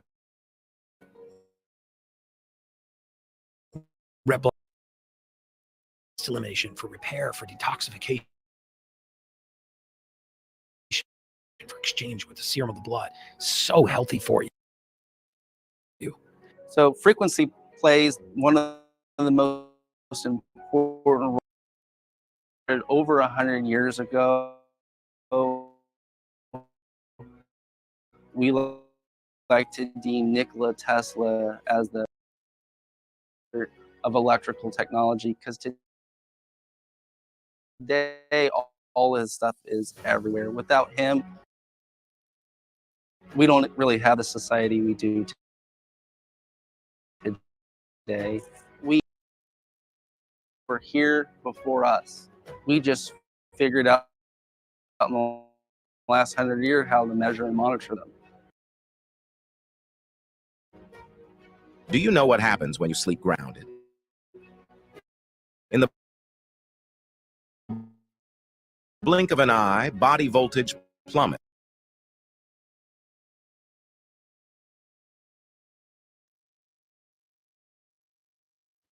Within 15 minutes, you're voyaging into dreamland, experiencing a 40% anxiety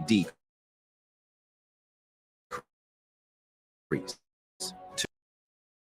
improving circulation and reducing depression rates by 39%.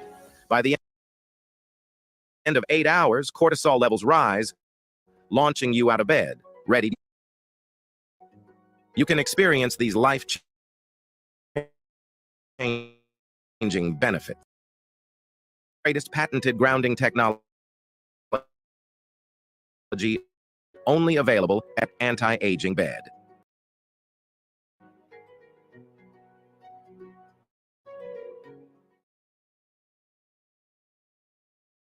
Are you intrigued by cutting-edge technology in healthcare, the medbed story, and human suffering? Discover the sensor technologies of our past and explore the future. If your health is important to you, get the story by clicking the link below and subscribing now.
Lily, thank you so much for joining us. Thank you so much for having me. You're here at AFPAC. What was the reason why you decided to come here? Well, I'm kind of new to this whole scene myself. I've always been, relatively political in a way, in kind of a normie way. So I just felt like it was my responsibility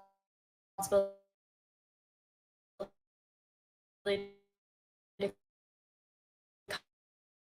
come and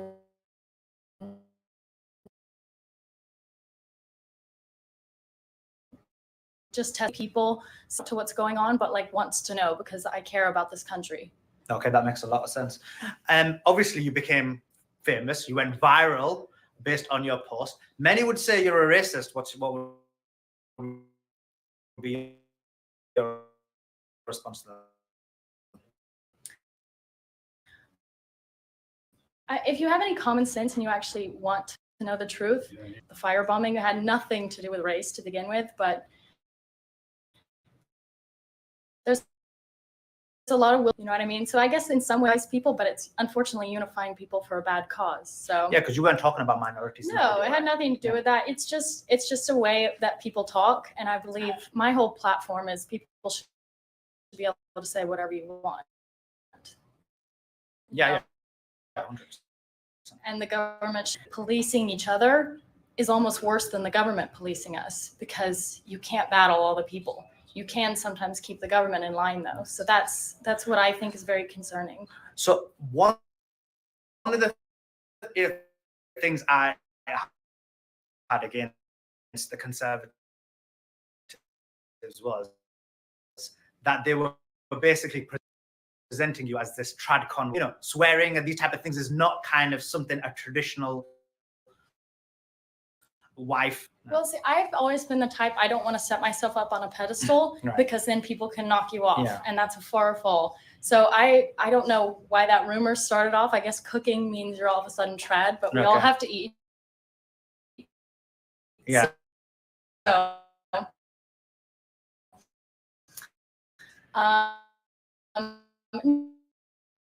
no, I would not consider myself that, because I would consider myself. Obviously, as you know, what happens. I mean, there's a few questions I'm going to ask you. They might be a bit tough, but like, don't stress. Like, if you're not comfortable, you don't need to answer. So one of the issues that people had was, I think you've answered this, but just for the podcast. Like, If you've convinced yourself of that, like that's ridiculous, and you don't have to believe it. That's fine. Yeah. But I know the truth, so I'm not worried. If you don't, if you haven't committed a crime, you have nothing to sweat about. So I'm not sweating. I think it's absolutely not. My lineage is Native American. Okay. And then just American. Okay. I don't know. I've never done an ancestry. Another thing is, when you go through your history, find out every single thing about you. Mm-hmm. Now, obviously, I'm a Muslim, right? So I did go through your feed, and I did see a lot of comments that were basically people like Tommy Robinson and et al. So what is your thoughts or comments on that? Right. No, I'm denying all this. Yeah. No, I was raised like Southern Baptist, so traditional, just kind of like mainstream conservative, and in that realm, you support Israel, and Islam's the enemy. Yeah. So it wasn't like anything. It was just kind of, okay, that's what we believe in, And so so it's not really a gotcha when people pull it up. I'm like, that's just the progression of learning. I thought we were supposed to, but as I've, learned more about it, like, you wake up and you change your opinions.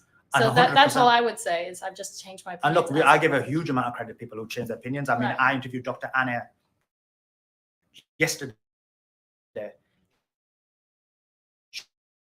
She was someone who was friends with Tommy Robinson, and then she had an awakening, and she was understanding that a lot of this attack on Islam is being created by the Zionist lobby and Islam Christianity. is very similar. If you ever have any questions on that, do reach out. Now, in terms of again, just go to some of your tweets, right? In terms of your history, again, people pulled out some tweets, and it was something about having a relationship with the guy from Iran, and then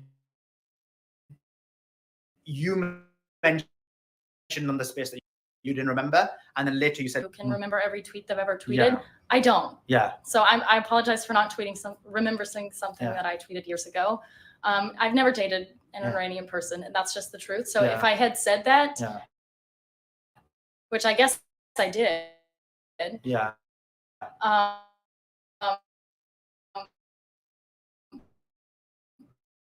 I must have just been trying to prove a point. Yeah, which I think you Because were. I've had Iranian. Got me. Yeah. Okay, no problem. And so now, obviously, it shows the fact that you're an AFPAC. You are very much open-minded. You want to listen to different ideas and thoughts and beliefs. When you look at that and you look at the people in this conference, so in this conference, generally speaking, people are away from the mainstream media narrative. Even some are considered white nationalists, segregated within the conservative movement. I don't care. I've already been labeled everything that I can be labeled. So, you know, and it's all wrong anyway. So I'm like, okay, the people who are labeling, they obviously don't know me. They don't know anything. So who cares what they label us? And again, sorry, I keep going back to tweets because that's what we know about you at the moment, right? Is that you basically, and again, you said that you grew up as a Southern Baptist, you were pro-Israel. One of the comments you made was obviously it was against Islam, but it was against sin, believing in against LGBTQ ideas, believing against feminism. And obviously, I speak to a lot of Christians, and those are ideals that I didn't Christianity as well. So like personally, like as a Christian, you know, but then as a person who I love freedom. Like I don't want any more laws. We got enough laws in this country, and that's a big problem. So I don't want to put more laws like, no, you can't do this, you can't do that, because it's a slippery slope. But then you're okay with gays, and you're okay with that, and you're accepting and nice and welcoming, because that's what we do, because we're accepting. And then you've got drag queen story hour. Now they're grooming our kids. So I mean, that I'm glad I'm not in a position where I'm making the laws, because it really is a tough situation. I'm almost just gonna have to be like, I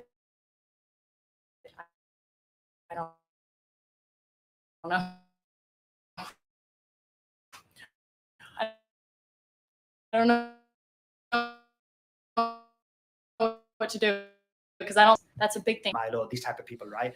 And now we've shown that actually these people were working for the Zionist lobby, and they were using these ideas to destroy religion. And they end up destroying Christianity in the United Kingdom. So for example, in the United Kingdom, 75% were Christian, and now they're only 45%. So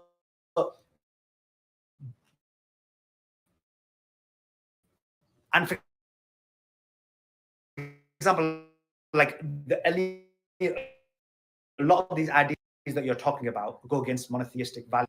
Looking back on it, do you think that these people have been able to manipulate society in that way to destroy it? So for example, these nationalists like Tommy Robinson, who now have literally caused liberalism in society by this. Do you think that they're a problem, or do you think you need to look a bit more into it? What's your thoughts? I mean, I believe in the marketplace of ideas. So I want everybody to be able to have their ideas.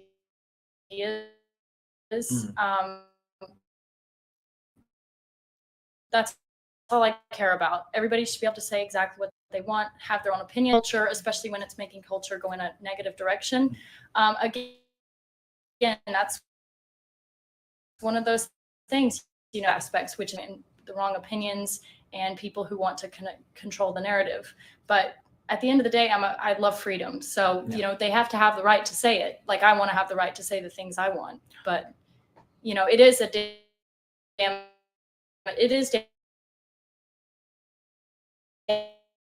damaging to our society, like without treading on people. Just a couple of more questions. You've blown up. Where do we see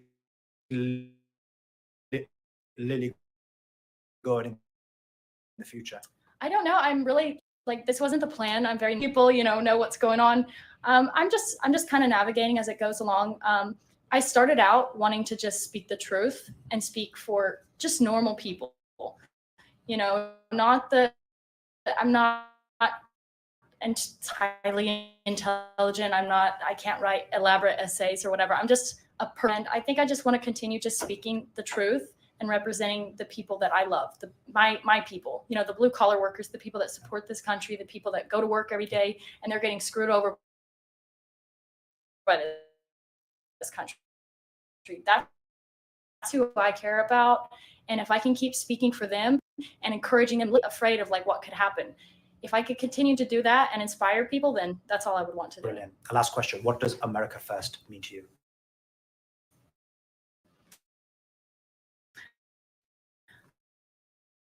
America First. Order that's massive fentanyl crisis in this country. So we've got enough problems to deal with. I don't know why we have to, send money to other countries. I don't know why we have to get involved with other countries. America First is standing for the people that initially built this country, caring about them and making sure that our government is not controlled by foreign powers that want to see in the country. Then yes. Do you mean, when you say sending money abroad, do you mean Israel? Yes. Yeah. And Ukraine. And Ukraine. Thanks.